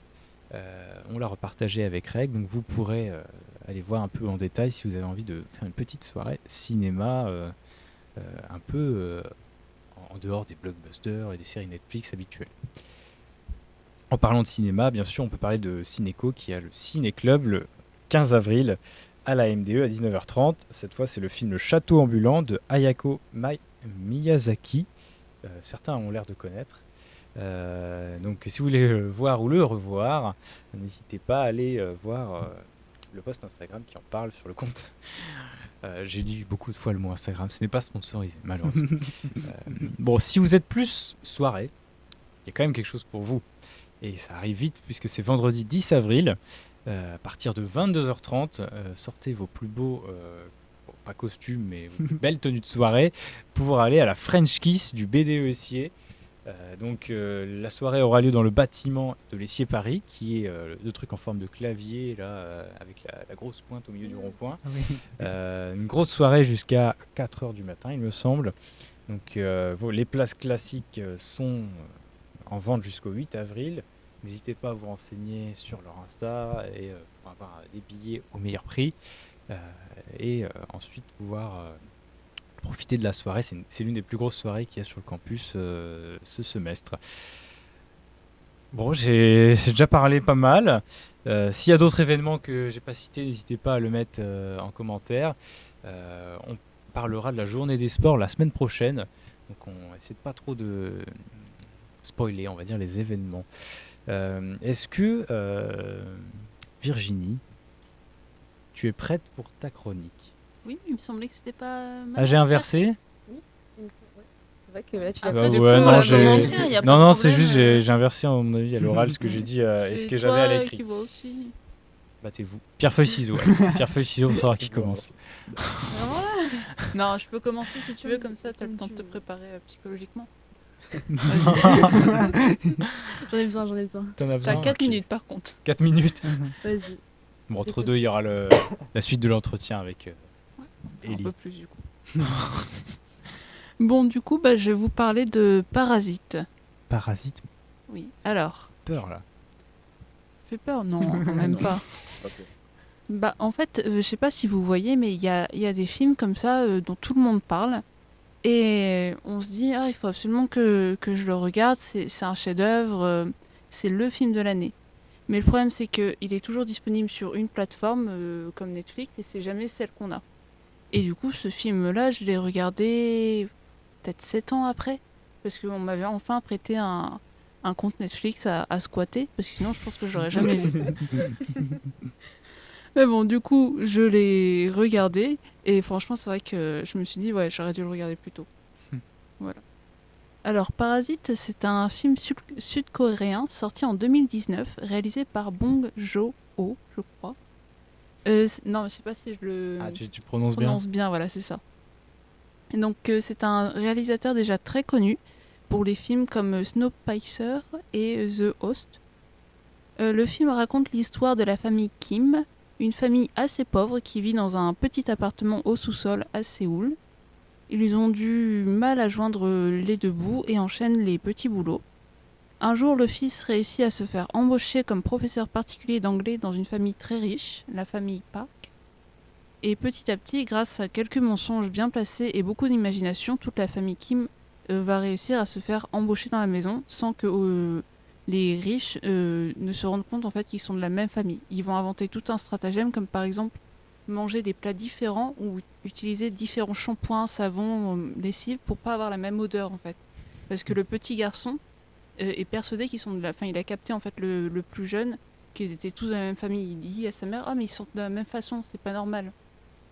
Donc voilà, enfin, il y a plein de trucs comme ça un peu ouf. Et donc au début, le film ressemble presque à une comédie un peu ironique sur les différences sociales. Les situations sont parfois très drôles et on regarde la famille Kim essayer de s'incruster dans cette maison luxueuse. Mais plus le film avance, plus l'ambiance devient étrange, tendue et même assez sombre. On découvre en fait qu'il y a un sous-sol. C'était un peu une planque et la planque est encore habitée. Et je vous dis pas par qui, il faudra voir le film. Ouais, et c'est justement ce qui rend le film si intéressant. Parasite parle des inégalités sociales, mais il le fait à travers une histoire pleine de rebondissements, avec un mélange de comédie, de suspense et de drame. Tu connais aussi. Oui, donc, je connais. Le film a été un énorme succès dans le monde entier. Il a remporté la Palme d'Or au Festival de Cannes, puis surtout l'Oscar du meilleur film en 2020. C'était une première, je crois, pour le film, que ce soit un film sud-coréen qui remporte, en fait, pas anglophone. Et sur Allociné, il obtient la note de 4,5 étoiles sur 5. Mais comme vous commencez à comprendre, j'ai regardé que les pires commentaires. Parce que c'est les plus fun. Et c'est ça qu'on aime. Mais en fait, je me rends compte que c'est un peu compliqué parce que ils sont longs les commentaires, quoi. Et je me dis, je peux pas lire 30 lignes comme ça, quoi. Pourquoi pas? Il faudrait que je coupe en fait en prenant juste les mots, mais ça n'aurait plus aucun sens en fait leur chronique. T'imagines le faire du coup. Non, franchement, je me marre bien. Enfin, je fais ça en cours, hein, honnêtement. Mais c'est amusant. Tout le monde fait ça, oui. Bon, la première, du coup, elle est un peu moins fun, mais bon. Alors, mystère. On aurait bien aimé assister aux délibérations du jury et savoir pourquoi il a décerné la Palme d'Or à un tel navet. C'est lourd, c'est glauque, c'est mauvais, c'est vulgaire, c'est saoulant, et j'en passe. Si le film a remporté la Palme, on est en droit de se demander comment étaient les autres. 0,5 étoiles, celui-là. Ensuite, le meilleur moment du film était le générique de fin. Si vous aimez les parties de Scrabble chez Mamie, courez voir ce film. J'ai pas trop compris pourquoi Mamie vient... Qu'est-ce qu'elle vient faire ici. C'est un bruit de fond du coup, le film, c'est ça? Pendant la partie de Scrabble. La télé qui est toujours allumée. Ouais. Le téléfilm, Moi, je sais pas, chez la mienne, c'était les 12 coups de midi. Alors, et le dernier, du coup. Le début est intéressant, quasiment drôle. Après, ça devient tellement invraisemblable que, à côté, Batman et Spider-Man peuvent être des films réalistes. Les égouts qui débordent personnifient bien ce film. Certains y ont trouvé des relents de lutte des classes. Ça les regarde. On s'entend, c'était quelque chose nettement plus sérieux. N'est pas Tarantino qui veut. Et voilà. Et du coup, je vous demande si vous avez vu Parasite et si vous pensez être le parasite de quelqu'un. Oula. Alors, je suis le seul à l'avoir vu On aussi. te regarde Apparemment, tous, ouais. alors, Deux oui. semaines. Je l'ai vu aussi. Ah, tu l'as vu? T'en as pensé quoi? Moi, j'ai bien aimé. Mais tu penses quoi des critiques qu'ils ont dit là? Je peux comprendre en vrai. Ah ouais? En vrai, Ah honnêtement, ouais. je Ah, peux, t'as pas je trouvé peux bien. comprendre qu'on trouve que c'est un mauvais film. Ah ouais, pourquoi? Je ne saurais pas dire, mais je peux comprendre. Je sais pas, je peux. Moi, Enfin, j'ai vraiment bien moi, je aimé. l'ai trouvé bon, mais je trouve pas qu'il soit genre extraordinaire. Ouais. Après, c'est un avis. Et, enfin, Moi, ça me renvoie. quoi. Franchement, j'avais bien aimé. Et il y a une partie. Après, du coup, c'est compliqué d'en parler sans spoiler pour ceux qui ne l'ont pas vu. Mais en gros, il y a le mari de l'ancienne femme de ménage qui vit au sous-sol. Et en gros, des fois, il sort pour grailler la nuit dans le frigo des proprios. Et un coup, comme ça, il s'est fait choper par le petit garçon qui a dit à ses parents, j'ai vu un fantôme. Forcément, il le croit pas. Enfin, il y a des trucs comme ça. Et c'est vrai que sa tête, il est horrible, quoi, le gars. À un Oui, moment c'est comme vraiment ça, il y a un effrayant, je plan te jure, c'est trop où horrible. c'est très sombre. Oui, on voit Et que tu ses yeux. vois sa tête, et en Oui. fait, t'as que les yeux blancs qui ressortent, et vraiment, ça traumatise ce Ah, plan-là. Ok. Mais la fin, elle part complètement en couille, quoi. Mais c'est Mm. très drôle. C'est vrai que la fin, j'ai bien aimé par contre. Ouais, c'était bien. Ouais, vraiment, moi je vous conseille de regarder ce film, il est trop bien. Il est vraiment trop bien. C'est tout ce que j'allais dire, voilà, il est juste trop bien. Ah, pour pas le mal. coup. Intervention. Vraiment, Ok, c'est convaincant. Si, alors, parce que en fait, les gens qui ont dit oui, c'est faux qu'il y ait des trucs de classe sociale, c'est un peu faux parce que tout le cinéma de ce réalisateur, parce que j'ai vu d'autres films de lui. Et t'as vu Snowpiercer ou pas? Oui, film. et j'ai vu aussi le dernier, la Mickey 17. Je crois que Ah, c'est lui ouais. aussi. Il est bien, mais j'ai trouvé moins bien comparé à Parasite. Oui, mais tu vois, on est d'accord qu'au final, il y a bel et bien un truc de classe sociale à chaque fois en fait. Ouais, bah oui. Tu vois, bon, c'est un peu cliché, mais voilà, Tu c'est sens, vrai. oui, qu'il en a gros sur la patate. Par rapport à ça. Vraiment. Ok, c'est une discussion d'initié alors. Non, mais je vous conseille de regarder si jamais ça vous tente. Moi j'aime bien la question, est-ce qu'on est le parasite de quelqu'un? Pourquoi tu te sens. Non, visé, c'est ça je réfléchis, est-ce que Rek est le parasite de quelqu'un? Ou si au contraire, il y a un parasite à Rek? Ah, oula, pourquoi tu me regardes? C'est une attaque personnelle. C'était naturel, En le, plus, c'était vraiment, du- le regard est T'as parti. réagi vraiment, quoi, c'est donc ça. c'est vraiment tu t'es dit que c'était le parasite. Ouais, c'est vrai que je me sens comme un parasite. C'était sur- une blague, hein, je précise. Vous avez vu comment on est reçu ici? Oui, bah, Oui, vraiment. tu n'es pas reçu, c'est toi qui reçois maintenant les gens. Oui, mais par rapport à lui. Ah oui, mais désolé pour ta première émission. Bon, je prends une balle perdue, mais bon, tu l'as cherché. Ouais, j'ai cherché pardon. Bon, on va passer à la deuxième partie de l'entretien que beaucoup de gens ont l'air d'attendre. Avec Ellie du SWAPS. On a parlé de ta casquette d'organisateur du Trophée des cartes. On a parlé plein de fois du SWAPS et d'AS. Donc on a quelques questions sur ce sujet. Déjà, qu'est-ce que le SWAPS et qu'est-ce que vous faites à l'université? Alors le SWAPS, qu'est-ce que ça veut dire le SWAPS? Je vais vous poser la question. Ça. Vous qui êtes étudiant On n'a ici. pas toutes les réponses. Ah, pas bien répondre à Je chaque dirais, fois. à chaque service fois. université, universitaire. Associatif sportif. Association sportive et. Ouais, voilà. Non. Ah non, c'est pas Non. ça. Mais non, c'est que- Service APS, universitaire. ça veut dire quoi? APS. Association Activité physique et physique et sportive. Non. Ouais, Ah, on fait que échouer. activité. Voilà. Activité physique et sportive. Donc, Ok. service universitaire, des Ok. activités physiques et sportives. Service des sports, Ouais. pour raccourcir d'ailleurs. Oui. C'est écrit là. On l'a raccourci pour que les étudiants le comprennent mieux justement et le mélangent pas avec STAPS, qui est une composante. Oui, c'est une bonne idée, hein, Voilà. de ne pas confondre avec le STAPS. C'est Voilà. vrai que... STAPS, SUAPS, à la JPO, journée porte ouverte, on nous demande tout le temps c'est vous le STAPS, c'est vous le STAPS. Non, SUAPS, c'est pas pareil. Voilà, mais Faut STAPS, rajouter c'est sur le une t-shirt lettre qu'on spéciale. n'est pas D'acronyme STAPS. encore. c'est ça. le STAPS, Oui. c'est une Pas de tape formation. en dessous. C'est une formation. hein. Le STAPS, c'est une formation qui mène un peu au métier de l'enseignement du sport. C'est ça, entre autres. Ok, c'est ce que tu as fait, non, il me C'est semble. ce que j'ai fait moi ici, donc à l'époque UMLV, Université Oh. de Marne-la-Vallée, Université Paris-Est, Marne-la-Vallée ensuite, et Université Gustave Eiffel aujourd'hui. Donc ouais, moi je suis pur produit d'ici, j'ai fait ma licence ici, mon master management du sport ici.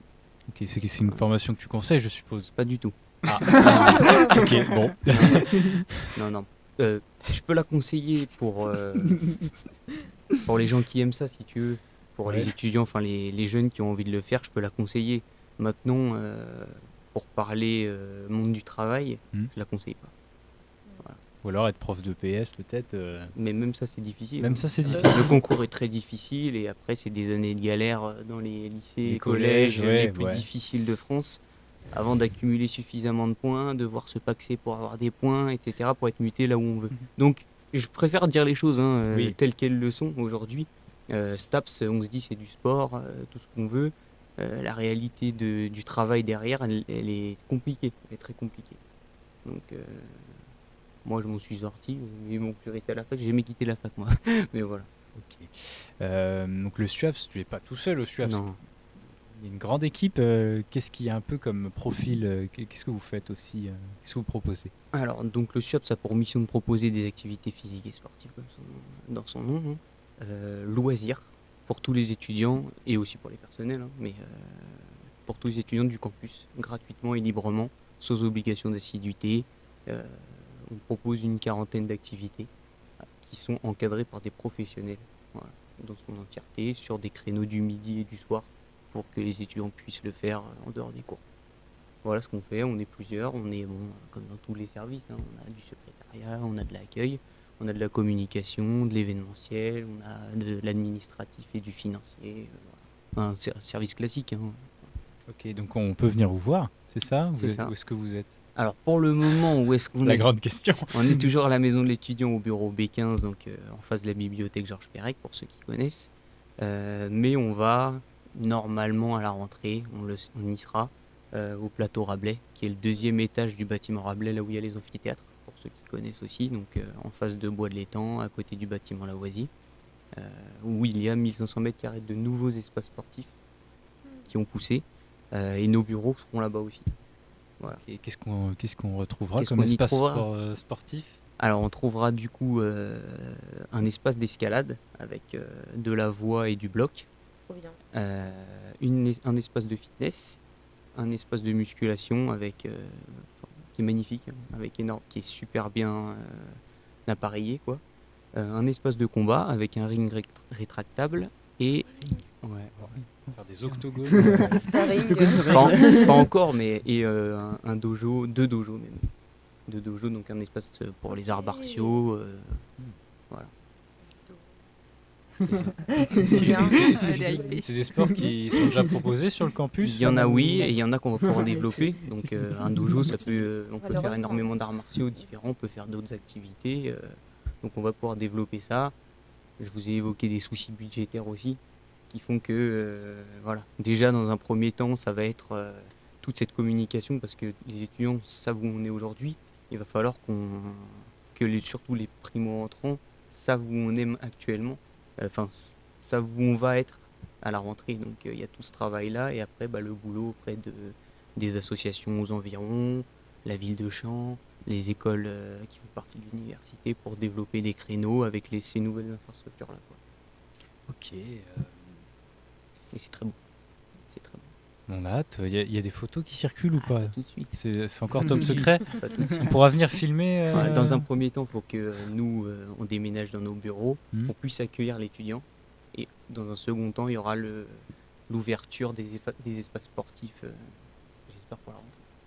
Ok, on a parlé de SWAPS, mais on a parlé aussi d'AS. Il y a une AS à l'université Mhm. qui n'est pas le SWAPS. Qu'est-ce que c'est l'AS du coup? Donc l'AS, moi je vous dis, le SWAP c'est le sport loisir, l'AS c'est le sport en compétition.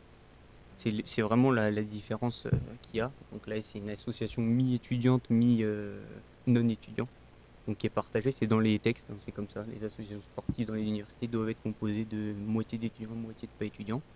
Et eux, ils ont pour vocation clairement la compétition. Donc on vient prendre sa licence, et je crois 50 € la licence, je crois. Ce qui est vraiment considérablement moins cher qu'une association fédérale ou autre. Et on peut pratiquer avec cette licence-là tous les sports qu'on veut en compétition, pas uniquement un seul. Ah, ok. Et c'est du sport universitaire. Voilà. Donc on connaît le sport scolaire, généralement, collège, lycée, ça s'appelle l'UNSS, l'Union nationale de... voilà. Et nous, c'est la FFSU, la Fédération française du sport universitaire. Donc c'est une association qui est dépendante d'une fédération.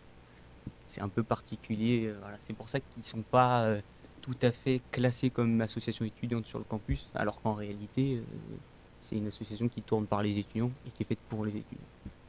Ok, donc il y a moyen de les rejoindre sûrement pour participer à l'organisation, c'est ça? C'est ça, Ok, donc il me semble que sur Instagram on les suit aussi avec Rec. c'est possible. Ils ont essayé pendant un temps de partager un peu les résultats des personnes qui font la compétition dans leur asso. Donc c'était assez intéressant, en tout cas si vous aimez le sport, donc n'hésitez pas à aller voir sur Instagram. Voilà, j'ai fait la promotion de Ouais, presse. c'est Et j'avais préparé d'autres questions, mais on a répondu à beaucoup d'entre elles. Juste pour teaser un petit peu la journée des sports, est-ce que tu peux résumer brièvement la journée des sports?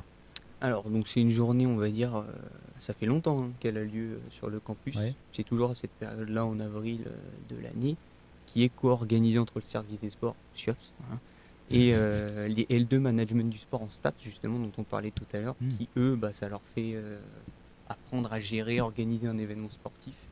Et ça a pour but de célébrer le sport sur le campus tous les ans, avec des animations, des démonstrations. Voilà, on a des structures gonflables, on a des jeux, des tournois sportifs, et c'est sur le campus au niveau de Copernic, sur la parcelle, ce qu'on appelle la parcelle Y, c'est la partie engazonnée là, que vous voyez. Et cette année, elle va être à la suite, elle va être précédée de René Fell. Oui, René Fell. On va essayer de pas trop vous en parler pour laisser le mystère, parce que la semaine prochaine, les invités plutôt seront l'organisatrice de René Fell. On va pas en parler trop. Voilà, et ainsi que justement des personnes de la licence management de sport qui pourront nous dévoiler tous les détails de l'organisation.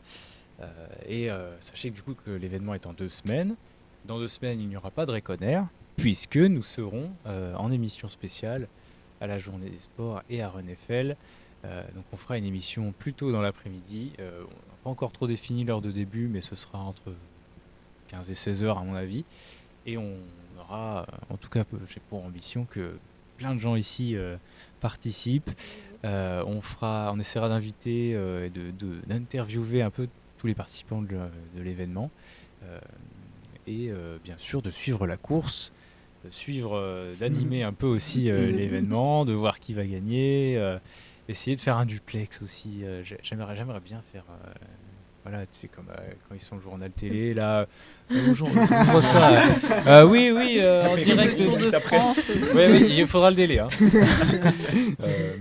Donc, puis toi, Manon, tu m'as dit que tu allais courir, c'est ça? Oui, Ok, oui. donc voilà, il faut rappeler aussi que c'est une course caritative, donc Ou marche.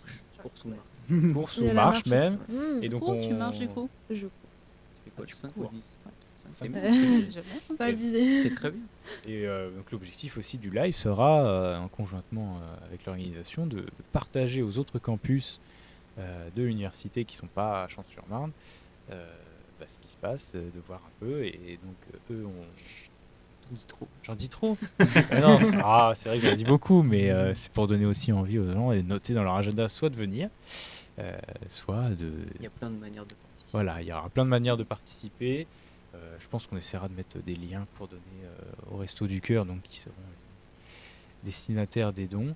Et voilà, j'en dis pas plus. Hein. C'était déjà pas mal. En tout cas, suivez sur Instagram Rec ainsi qu'il y a un compte pour René Eiffel, il me semble, et pour la journée du sport. Et faites du sport pour la journée du sport. Ouais, ça commence à faire beaucoup de comptes Instagram. Voilà, ouais. Donc suivez un peu tout ça. Tenez-vous informés. On aura l'occasion en tout cas d'en reparler la semaine prochaine. Merci Ellie. Merci à vous. Pour avoir répondu à toutes nos questions en fait. Voilà, est-ce qu'il y a d'autres choses? Est-ce que déjà on peut remontrer un peu la coupe là? J'ai envie de la revoir. Ouais, La coupe. La coupe. Voilà. Ah, je peux la tenir. Waouh. Voilà. Bravo. Je vais mettre ça sur ma photo. Bravo, Nathan. J'ai gagné le trophée des cartes. Le vainqueur. On se voit même dedans. C'est beau, hein. C'est vrai qu'elle est belle. Elle est vraiment belle. Pas mal. On va la mettre là. C'est la quête. Ouais. Voilà. Tu vas pas la récupérer là. Hein. La quête annuelle Ok. des écoles. Et ben on verra qui gagnera le trophée des cartes. J'avais ici une toute petite dernière question sur le trophée des cartes, parce qu'il me semble que c'est un événement qui est assez ancien aussi, comme la journée des sports. Est-ce que tu as 2013. 2013 la Ouais. première édition? Ok. 2013, il y a eu 2 années sans. Avec Et, le Covid. voilà. Ok, oui. Je me souvenais que c'était abandonné avec le Covid, mais. Ok, bon, 2013, et bah, c'est pas aussi vieux que REC, mais c'est quand même une institution. J'y pensais Ouais, voilà. déjà, j'étais en train de faire le Rec, calcul. c'est Attends, 13 ans, 20 C'est ans, correct. c'est moins. REC, c'est 2004. 2004, Ah ouais, ouais, c'est vrai. que- 2004. 2004, Oui, ça hein, fait et oui. 20 ans. Il y a certains adhérents qui sont plus jeunes que l'assaut maintenant. Moi j'étais. T'es né en 2004? Oui. J'étais pas né. Moi aussi, Ah, j'étais pas ouais. né. Moi, j'avais 2 ans. Waouh. Tu diras pas. Ellie dira pas non plus. Voilà, donc on va passer à la suite de l'émission, qui est la dernière chronique, Oui. sûrement la meilleure. Le meilleur pour la fin, on dit. Le meilleur pour la fin, Exactement. voilà. Il n'y aura pas de jeu en air, puisqu'en plus le temps Bah, avance c'est pas vite. grave, ça tombe bien. T'as prévu un jeu? Ouais, c'est un peu comme un jeu. Vous allez Waouh. participer. Tout est Enfin, parfait. Hein. Trop bien. Mi-chronique, mi-jeu en air. Que le monde est bien fait. en fait, c'est ça, je me suis dit, je vais faire un format un peu différent, pas seulement je parle et vous écoutez. J'ai 3 images, donc deux images et une vidéo qui vont être projetées, une par une. En fait, on va en projeter une d'abord et ensuite on en discutera. Ça concerne donc des insectes, voilà. Et en gros, vous allez devoir essayer de trouver ce qui se passe sur l'image ou sur la vidéo. Il y a deux photos, une vidéo du coup. Mais essayez de trouver ce qui se passe sur la photo. Voilà. Ok. Donc Ok. En plateau, l'image elle sera là. Ouais. Et, On peut en lancer une. Ouais. Pour moi, c'est bon. Ok. Ok, Ouais, bah on lance. Ok. Ouais, en plus, c'est une de mes photos préférées. Enfin, Elle est je trop l'ai belle, vue, la ouais, photo. Qu'est-ce que ça peut être, j'ai vu sur un magazine, je sais plus lequel, mais voilà. Et j'avais trouvé ça passionnant parce que moi, je suis fascinée des papillons. Oui. Bon, il y a aussi une tortue, mais bon, la tortue, on en parlera moins. Qu'est-ce qui Ah, c'est méchant. Non, c'est c'est intéressante. C'est une figuration. Comment ça? Non, Tu critiques les insectes? Non, jamais. Alors, qu'est-ce qui se passe sur cette photo d'après vous? Des Qu'est-ce qui papillons se carnivores passe mangent la Alors. Alors, c'est pas une parade nuptiale, c'est pas non plus du... Migration des tortues. Non, des papillons qui Comment se retrouvent tous là. Comment t'as dit C'est pas Ils sont pas en carnivore. train de manger. Ils sont pas en train de manger la Oh. tortue. Il y ils en sont a pas plus bons. devant la tête, il y a une fleur devant la tête de Ah oui, la non, Non, tortue. c'est juste c'est les seulement ailes, je les ailes crois. des papillons. Ah oui, Ça fait une ok. illusion. Ça fait une illusion, ouais. C'est stylé. Mais c'est vrai qu'il y en a beaucoup plus au niveau de la tête. Ils pondent des œufs dans la tortue. Non, c'est pas du parasitisme. Oh. Euh, Oui, c'est vrai que dans les super commentaires, il y a compliqué. des petites suggestions. Ah oui, alors Ouais, est-ce qu'il y a des entendre. suggestions Les sur- papillons boivent les larmes des tortues. C'est poétique. Qui- C'est ça. C'est vrai. C'est qui ça. Waouh. En Ouais, plus, c'est trouvé, c'est trouvé. Qui a bien dit joué. ça Non, mais c'est C'est qui quelqu'un qui a dit C'est qui Captain Kappa. Ok, Wow. non, je connais pas. Captain Kappa. Parce que ça aurait pu être ma maman. Parce que Ok, ta comme maman aurait lâché dans le chat la réponse. Ouais, ça aurait pu. Ah, ouais. ouais. Parce Alors, qu'elle elle m'entend nous parler spoil. tout le temps depuis que je suis petite. Je parle d'insectes, Ok. des trucs comme ça. C'est fou, En fait, c'est les j'aurais papillons tellement qui pas boivent les larmes de la tortue.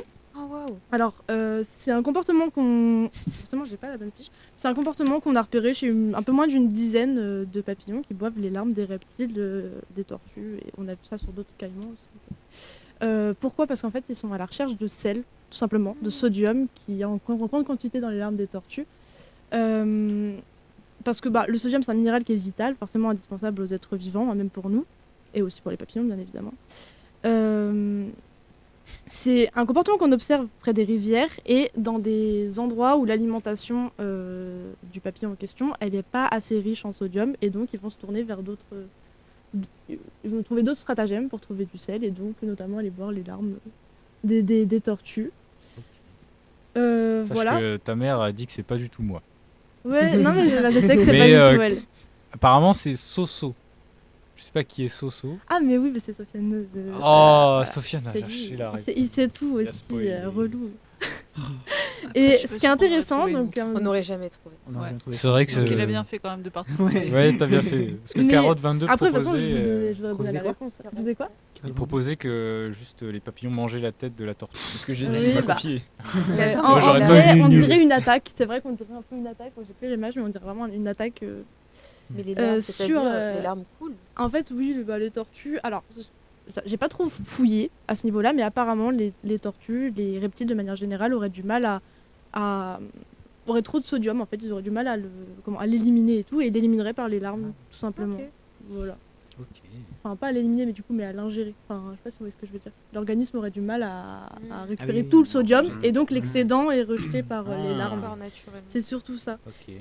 Dernière chose intéressante par rapport à cette image, c'est que c'est un bon exemple d'interaction biologique. Il y en a plusieurs. Il y a le parasitisme, par exemple, ça aurait pu être ça. Mais là, c'est du comment... Alors, attendez, parce que j'ai découvert ce mot. Commensalisme, en fait, c'est une forme d'interaction biologique ou entre deux espèces. Et en fait, c'est une interaction qui ne bénéficie qu'à une seule des deux espèces et qui n'impacte pas l'autre. Donc la tortue, elle s'en fiche, concrètement, à part qu'elle va des fois bouger les pattes parce que un peu relou comme les mouches, quoi, nous. Et par contre, le papillon, c'est complètement vital pour lui. La nature Ok. est bien. Eh ben, c'est sympa. Ça, c'était par rapport à la première image. On peut lancer une deuxième image ou même la vidéo qu'on envoie. Merci beaucoup, c'est gentil. Hmm. Bon, ça c'est assez... Ça fait le tour récemment, donc je me dis... Ok, ouais. J'allais dire Mais pollinisation. c'est quoi déjà C'est une abeille. c'est- Non, c'est un bon. Ouais, c'est un bourdon. Oh. Ça a fait le tour en ce moment, donc Prends du pollen, c'était pas su avant. Non, c'est pas ça, c'est juste que... ou peut-être c'est juste mon Instagram qui est un peu... Ouais. Ah, ça doit être orienté, qui est ouais. parasité par les insectes, Il a en pas le même effet. Instagram. Les parasites Oui, oui, sont c'est dans clair, mon on a Instagram, en fait. Les mêmes cookies, ouais, ouais. Tu suis Rex sur Instagram? Oui. C'est déjà ça. Euh, Jamais dedans. J'ai vu ça un peu Corporate. et j'ai trouvé ça trop mignon. Du coup, il y a plein d'images comme ça de bourdons qui sont allongés comme ça dans les fleurs. Du coup, est-ce que enfin, Il est tout simplement, allongé. qu'est-ce qu'il fait? Il Alors, dort, tout il se repose. simplement. Oui, C'est il vrai dort, Ah, tout ok. simplement. Ah ouais, il dort. Non, mais il est à Voilà. l'envers là, non? Genre sa tête elle est Il dans la dort face. Oui, oui, bah. Mais s'il se fait attaquer. Alors après, il y a d'autres images où on le voit qui sont un peu plus rentrés. C'est vrai Oui, que c'est ce que j'ai- c'était peut-être un peu bête, je sais pas, ça dépend. Vous savez, les insectes ont une personnalité. Ah bon Donc, non, mais peut-être, j'en sais rien. En tout cas, il y a des Ça faut- images faut où les ils sont, Je pense que c'était vrai. où ils sont plus C'est aussi- rentrés. Les animaux. Mais forcément, ça dépend. c'est aussi pratique. J'ai pris une image où on le voit bien. C'est aussi pratique. Forcément, je vais pas prendre une image où on voit rien. Mais ça, c'est un comportement qu'on retrouve surtout chez les bourdons mâles.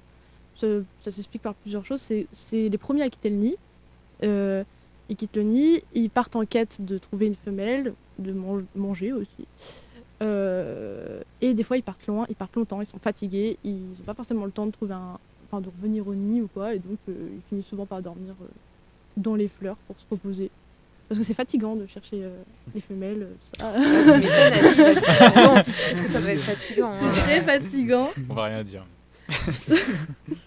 Donc, Ouais. Un viewer proposait que le bourdon se drogue au pollen. Ça Pourquoi pas? Je sais pas si ça leur fait vraiment de l'effet d'avoir du bah, pollen. mais- ils mangent, je veux dire, ils se nourrissent dans les plantes, mais je crois pas que ça les drogue. Je Non. sais pas. Il y a des cas d'animaux qui se droguent, entre guillemets. Ah, genre les chats, Oui, les Les chats avec la chevreuils. cater aussi. avec l'herbe à chat. Je sais pas si c'est vraiment de la drogue. Si, ouais. En tout cas, Si, si. les chevreuils, par exemple, je sais pas si. Les chevreuils, c'est- Ouais. C'est pour ça qu'il y en a qui, des fois, ils ont des comportements Bizarre cheveux, sur la route et tout, ouais. bah, Voilà. on n'a pas le même Instagram, Si c'est en vrai. printemps vous partez dans la forêt en voiture, bah, si vous croisez, enfin vous risquez de croiser un chevreuil qui est complètement pété, voilà, et qui se balade parce qu'il a mangé les bourgeons naissants. Enfin bon bref, là on Oui, digresse, j'avais c'est vu plus des ça. insectes. J'étais surprise, oui. En fait, vu que il y a de l'alcool, enfin c'est pas de l'alcool, mais en fait vu que le bourgeon est encore petit, il le mange là, du coup c'est une mauvaise Oui, il y a un réaction. truc dedans, après je sais Ouais. pas trop, Ouais, mais c'est- en ça c'est fait comme de la s'il drogue. prenait une cuite, Et le quoi. pire c'est qu'apparemment ils aiment ça. des fois. Et du coup, Ah ils bah, ah voilà, Les c'est chevreuils. Alcoolique, craqué. vraiment. Bon moi c'est plus un insecte, mais voilà. Et donc il y a une troisième vidéo qui est super intéressante pour le coup scientifiquement parlant. Pique une bise. Allez, à l'envers. Alors normalement, Ah oui, elle est ok, censée ok. être comme ça, ils sont sur Ah un peu oui, là, oui. voilà, vous voyez. Ils sont pas sur le côté, c'est des petites billes. Mais il bouge, enfin il joue. Non, mais regarde. Enfin, il fait le- C'est le même insecte qu'avant. C'est un bourdon. Mais qu'est-ce qu'il fait Qu'est-ce qu'il Mais qu'est-ce qu'il fait Il joue. Il s'accroche. Déjà, C'est quoi? il C'est fait des billes pétanque. qu'il avait? Eh bah, C'est une perle. c'est une bille. C'est Une genre de Il grosse essaye de- bille. Il joue, oui. Il Bah, s'accrochait à la Aïssi bille. vient de donner la. Il joue. la J'ai un bille. chat à la maison, je la vois toujours faire des trucs, donc je me suis dit, bah, il est en train de jouer. Quoi. Ouais, il joue. Voilà. Un bourdon. Vraiment, C'est fou. le bourdon, il Le joue bourdon tout essaie de simplement. reculer. Et justement, c'est. Bah ouais, mais en fait, c'est une avancée scientifique C'est de fou de Oui. savoir ça. En fait, c'est un. Enfin, comment? Alors attendez, j'ai pas la bonne feuille. Ils sont tout simplement en train de faire, de pousser, de faire rouler des balles, quoi. C'est des images qui ont été tournées lors d'une expérience qui a été menée par une équipe de chercheurs et de chercheuses de l'université de Queen Mary à Londres. On connaît pas les motivations en vrai. En fait, on sait qu'ils jouent. Enfin, on dit qu'ils jouent. On connaît pas les motivations réelles. Est-ce que c'est le plaisir? Est-ce que c'est apprendre quelque chose? Est-ce que c'est pour apprendre? Enfin, on sait pas les motivations réelles, mais on dit qu'ils jouent. Pourquoi? On a plusieurs critères qui permettent de déterminer, qui permettent à nous humains d'appeler ça du jeu. Il y a notamment le fait qu'en fait, ils n'ont pas de récompense à la fin. Là, ils font ça sans tirer un avantage, sans avoir un bénéfice derrière. Donc, on leur a pas montré en gros, ah bah faites ça, vous aurez de la nourriture à la fin. Ils n'ont pas ça parce qu'en fait, dans l'expérience, je vais pas vous faire tout le récap de l'expérience, mais ils sont dans un endroit où ils ont accès à la nourriture en continu. Enfin, donc, il n'y a pas de récompense par rapport à ça. Et il faut aussi un autre critère. Il y en a d'autres, mais là, j'en ai deux intéressants. C'est qu'il ne faut pas qu'ils soient en situation de stress. Donc, en gros, il ne faut pas qu'il y ait un enjeu de survie. Il ne faut pas qu'ils fassent ça parce que Donc ça, c'est en captivité, ils du paniquent coup. ou quoi. Alors là, pour le coup, c'est fait en captivité, c'est une étude. Je me suis aussi posé la question de la captivité, est-ce qu'ils n'étaient pas stressés? Je n'ai pas forcément creusé à ce niveau-là, mais en tout cas, voilà, les chercheurs parlent d'un comportement ludique pour parler de ça. Mais après, bien sûr, que c'est une étude récente, 2022, qui est encore, ils sont encore en train de creuser le sujet. Ça pose la question un peu de la personnalité et de la sensibilité des insectes, parce que le comportement ludique, le jeu, c'était quelque chose jusqu'alors, on a toujours, on sait que les mammifères, c'est surtout les mammifères qui jouent. Il n'y a pas que des mammifères d'ailleurs. On sait aussi que d'autres animaux jouent. Mais en tout cas, c'est un comportement qu'on attribue en général aux mammifères. Et là, c'est assez innovant. Enfin, c'est le premier insecte dont on dit qu'il joue. Voilà. Donc, les études cherchent encore. Et puis, moi, je trouve ça hyper intéressant en tout cas. C'est clair. Voilà. Je suis. Parce que moi, je ébahi. suis persuadée que les insectes ont une personnalité Ah, mais moi, Ok. et un je suis carrément caractère. d'accord, ouais, là-dessus. Alors voilà, après, c'est ce que je crois. Après, la base de la personnalité, j'avais lu un truc comme ça, c'était une ethnologue. Justement, je suis en train de lire Dans la tête d'un chat de Serra. Et je sais plus comment il les classe. Mais c'est pas les personnalités comme nous, humains. En fait, il faut jamais comparer la vie humaine aux animaux. Parce que c'est comme ça qu'en fait, Ouais. on commence à faire des mauvais Ouais, classements bah oui. par rapport Pas à notre, partir dans etc. une Oui. Mais posture. il faut vraiment pas, Mais nous, pas partir d'une caractéristique humaine ou quoi. En tant que non-initié, on a forcément le réflexe de se Oui. comparer à Oui, ce de se comparer, mais c'est ce vraiment qu'on- pas le ce seul qu'il truc faut qu'on faire. connaît en fait. Donc, nous, Ouais. Mais même personnalité, il faut vraiment pas le voir comme les humains, les jeux, etc. Et bah, merci Voilà. beaucoup Manon Merci, un de petit nous jeu. avoir instruits, sortis jeu. de l'ignorance C'est clair. sur ce sujet. Sur les insectes, ouais, il y a trop de choses à dire sur les insectes. Trop de Voilà. choses. C'est pour ça que je reviendrai. Oui, bah, la semaine prochaine, sans faute j'espère.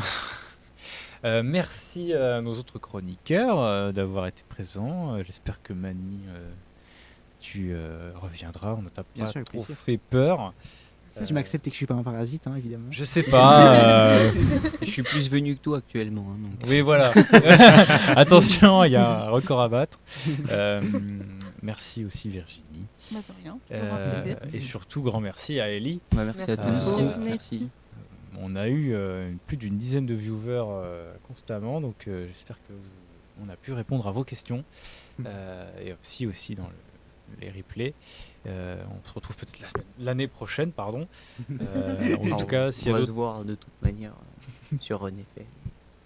Oui, la alors, au journée du moins, sport. au moins René fait le trophée des cartes. Je sais pas si l'un de vous voudrait prendre la caméra et filmer un peu. Vous n'avez pas prévu de participer?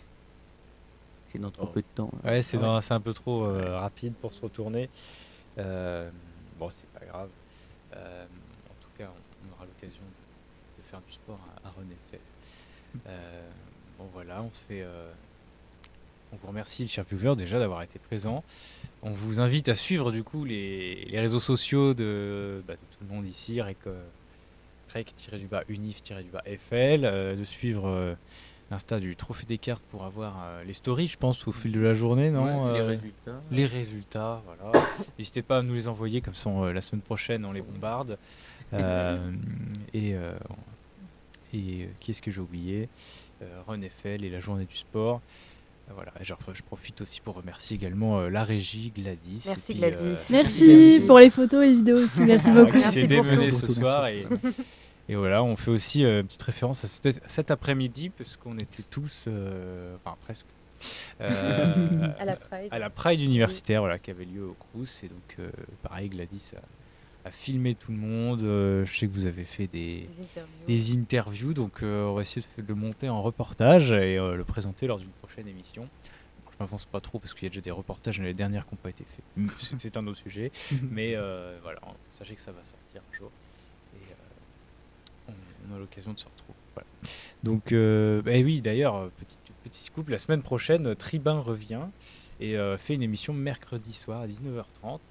C'est une exclue, encore personne ne le sait, à part moi, mais voilà, il y aura une nouvelle émission, un nouveau débat politique de la part des tribuns, ici même, mercredi. Voilà, sous réserve, hein, après. Voilà. Et voilà, soyez au rendez-vous, suivez les actualités étudiantes qu'on repartage sur le post Instagram, sur le compte Instagram, pardon. Je vais y arriver, il est tard. On vous souhaite une bonne soirée. Bon courage à tous les participants du Trophée des cartes, que le meilleur gagne. Et on va se dire au revoir, à la semaine prochaine. Salut. Salut. Au revoir.